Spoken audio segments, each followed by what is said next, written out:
আসসালামু আলাইকুম প্রিয় দর্শক।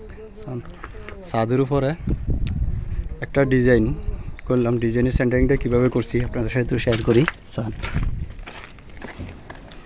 দেখছেন নি ডাবল সেন্টারিং আসলে দেওয়া যায় না, কীভাবে দিয়েই মানে করে 6 metre 6 metre height, 6 metre height হলে প্রায় আমাকে বাংলাদেশের দোতলার কাছাকাছি, এই দেশের দোতলা তো সামান্য একটু কম। ডাবল সেন্টারিং এটা ঘরের সামনে মজুলারি, দেখেন নি কী সিস্টেমে, এটা পুরোটা খালি। তো এই স্যালাপটা সেন্টারিংটা করলাম কীভাবে দেয় আপনাদেরকে। এরপরে স্যালাপটা দেখেন নি ছাদের উপরে এখান দিয়ে 80 সেন্টি বাড়িছে, 80 সেন্টি এটা কীভাবে দিছি মোরবাদের খুঁড়া দিই সেন্টারিংটা করছি।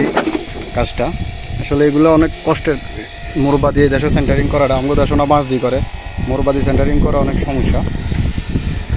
এই দেখেন এই হলো স্যালাপটা, এটা মানে ডিজাইনারই সেন্টারিং শেষ করছি, এখন বাঁধতে আছি, রড দিতে স্ট্রং করি, বিম বাঁধা চলতে আছে। দেখছেন না কীভাবে বিম বাঁধা সেন্টারিংয়ের কাজটা করা শেষ করলাম, করে এখন রডের কাজ করতে আছি। সেন্টারিংটা আসলে কীভাবে করলাম আপনাদেরকে দিয়ে, এগুলো হলো ডিজাইন, সব হলো ডিজাইনের কাম, কীভাবে করলাম আপনার সাথে ভিডিওটা শেয়ার করলাম। আসলে বিদেশে আরবিরা অনেক শৌখিনতা, অনেক ডিজাইন করে ঘরের ভিতরে, বিভিন্ন ধরনের ডিজাইন সকল